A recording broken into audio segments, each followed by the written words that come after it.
Namaskar and welcome to eKaksha. My name is Zepolindas and today we are going to discuss part 8 of lesson number 3 of Curious Mind.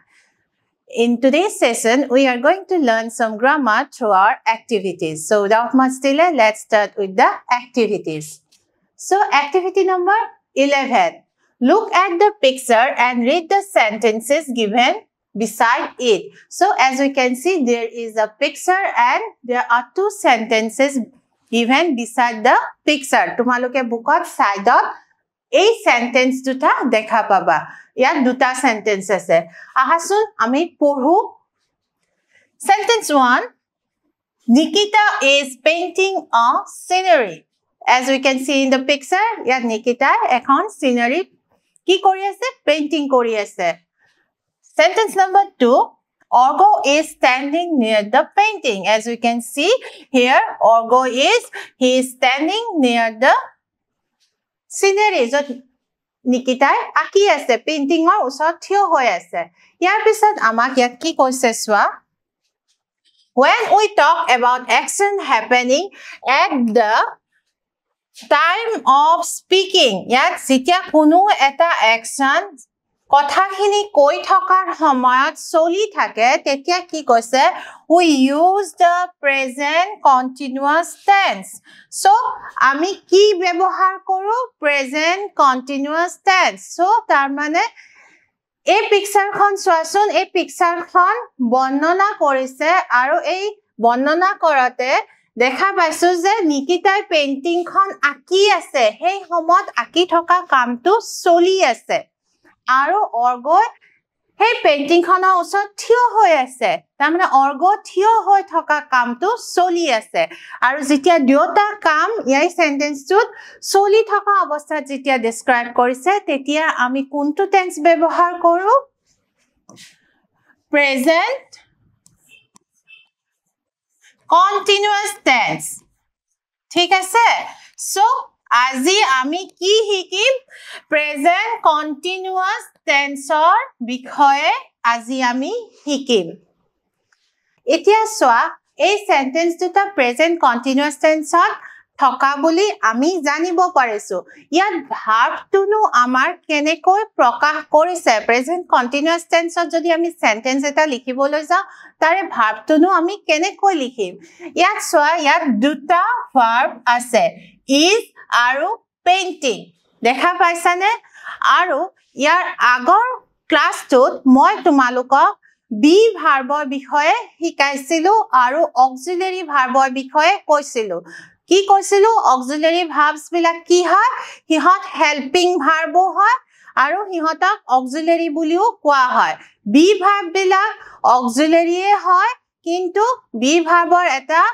কি আছে quality আছে যে হিহতে নিজে কোনো main verb সহায় নকৰাকৈ অকলে সেন্টেন্স বনাব পাৰে তুমি আলোকে যদি পাহৰি গৈছা আগৰ ভিডিওটো চাই হেখিনি এবাৰ মনত পেলাই লবা এতিয়া আমি এই প্ৰেজেন্ট কন্টিনিউয়াস সেন্টেন্স এটা বনাব যাওতে যেতিয়া এই ইজ টো দেখিছা তোমালোকে ধৰিব পাৰিছা নিশ্চয় এটো কোনটো ভাৰ্ব এইটো এটা অক্সিলাৰি ভাৰ্ব আৰু পেইন্ট এইটো হল মেইন ভাৰ্ব আৰু তাৰ ফালে পিছফালে তোমালোকে আইএনজি লগাই দিয়া দেখা পাইছানে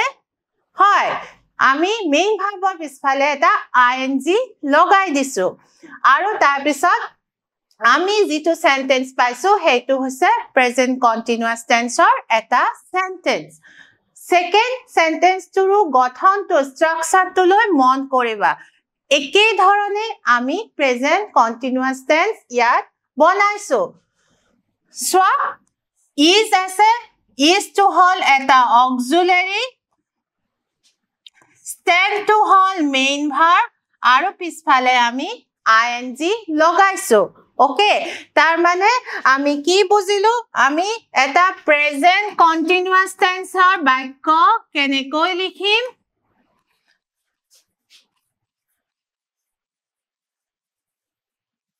কেনেকৈ লিখিম তাত তাৰ মানে কি হ'ব যেটো সাবজেক্ট থাকিব subject is the doer of the action তাৰ পিছত এটা অক্সিলাৰি ভাৰ্ব থাকিব তাৰ পিছত এটা মেইন ভাৰ্ব থাকিব আৰু কি থাকিব মেইন ভাৰ্বৰ পিছফালে আইএনজি লগাই দিম আৰু অবজেক্ট ঠিক আছে নে এটা subject he is is to hol auxiliary main verb sing tar pispine ing logai dilu singing a song okay so a sentence to eta present continuous tense sentence so he is the subject is the auxiliary sing main verb pispine ami ing logai disu aru a song is object so ami present continuous tense sentence eta nu kenekoi banai aji hikilo yar pisot amak ki koise activity number 12 ot ako ki koise swa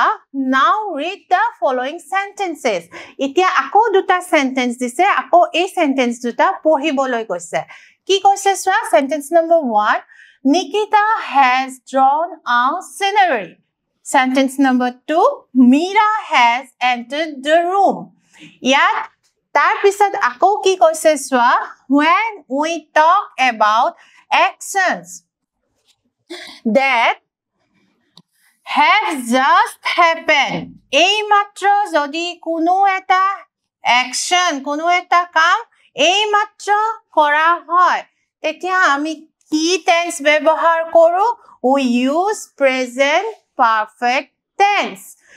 আগৰ sentence দুটা present continuous tense আছিলে present continuous tense আমি যেটা কামটো হৈ থাকে তেতিয়া আমি present continuous tense ব্যবহার করো আৰু present perfect tense কেতিয়া ব্যবহাৰ কৰো যেতিয়া কামটো just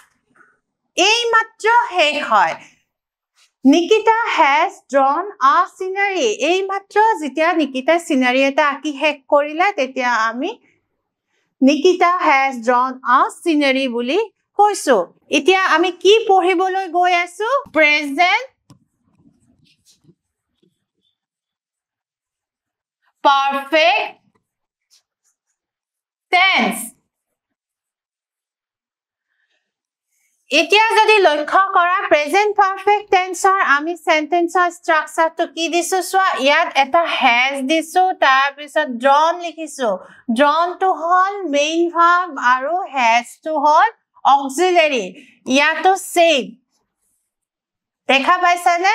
তাৰ মানে যেতিয়া আমি প্ৰেজেন্ট পাৰফেক্ট টেন্স লিখিবলৈ যাম আমাৰ সেন্টেন্সৰ স্ট্ৰাকচাৰটো কেনেকুৱা হ'ব subject plus verb tot ki hobo have yat ei auxiliary jikita dim he kita hobo have ba has tar pisat main verb to ki thakibo past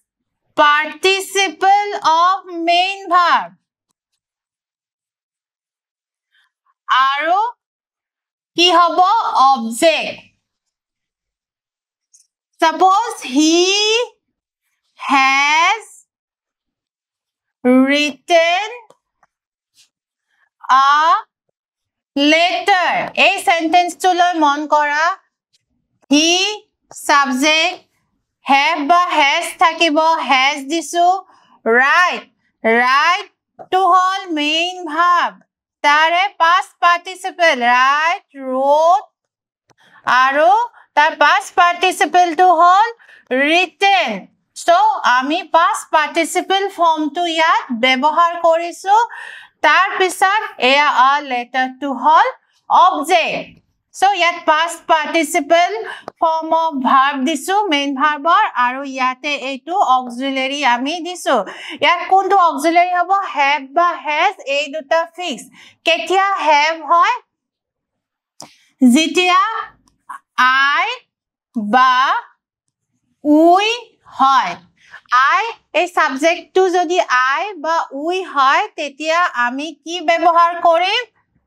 have ব্যবহার করিম আরো বা they holeo ami have ব্যবহার করিম আৰু has কেতিয়া ব্যৱহাৰ কৰিম যেতিয়া subject to third person আৰু singular number হয় third person singular number তোমালোকে নিশ্চয় জানা what is third person singular number person there are three persons first person second person and third person first person june koise second person jak koa hoise and third person jar bikhoye কোৱা হৈছে so third person ও হ'ব লাগিব আৰু singular and plural number you already know singular মানে এজন আৰু plural মানে more than one so যদি subject to third person singular number হয় আমি has দিম আৰু বাকিবোৰৰ ক্ষেত্ৰত I we they এইবিলাকৰ ক্ষেত্ৰত আমি কি দিম have দিম see as in this case he is third person singular number হয় না নহয় হি মানে এজন মানুহ আৰু হি মই কৈছো তোমালোকে শুনিছা হি তাৰ বিষয়ে কৈছো so he is third person and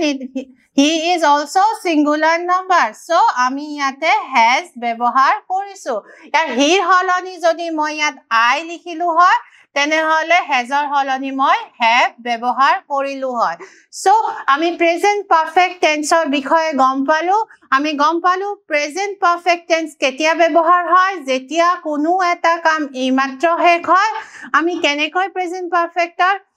এটা sentence লিখিম আমি sentence টো এনেকৈ লিখিম যত subject to থাকিব verb to have বা auxiliary verb to have বা has হ'ব has third person singular number হলে হ'ব বাকিখিনি ক্ষেত্ৰত have হ'ব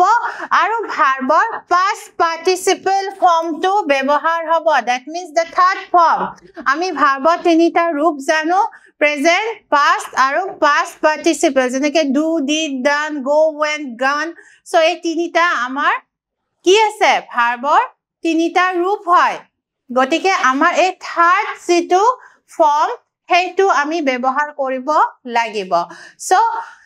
নিশ্চয় এতিয়ালৈকে প্ৰেজেন্ট কন্টিনিউয়াস টেন্স আৰু প্ৰেজেন্ট পাৰফেক্ট টেন্স কেতিয়া আৰু কেনেকৈ ব্যৱহাৰ কৰা হয় তোমালোকে গম পালা so come to this activity number 13 এতিয়া তোমালোকে যিখিনি বুজিলা তাৰ ওপৰত বেস কৰি ইয়াত এটা activity দিয়া আছে ইয়াত কি কৈছে so choose the correct option and fill in the blanks ইয়াত option দিয়া আছে দেখা পাইছা নে option দিয়া আছে দুটা option দিয়া আছে আৰু blank দিয়া আছে কোনটো option sentence to পঢ়িছোৱা correct হয় হেইমতে খালি জাগাত correct option টো তোমালোকক লিখিব কৈছে so আহাসন পঢ়িছাও Nikita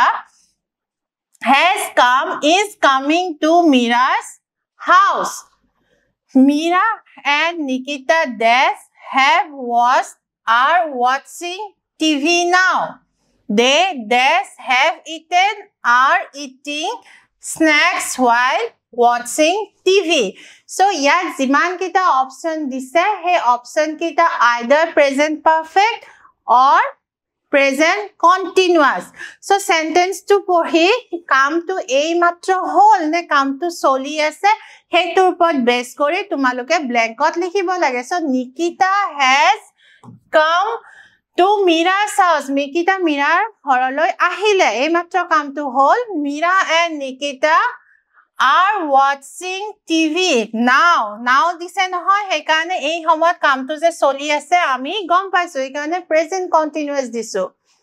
they have eaten are eating snacks while watching TV sai thakate hete snacks khai asile kam to soli asile he karone present jeto kam to soli ase are eating snacks so ami jitia answer to likhim eya hobo bottom to has come are watching are eating okay so here we have come towards the end of today's session hope you have understood well what is present continuous tense and what is present perfect tense how it can be used in your conversation in your writing when we have to use it and what is the structure of present continuous tense and present perfect tense so see you again in the next class thank you and have a nice day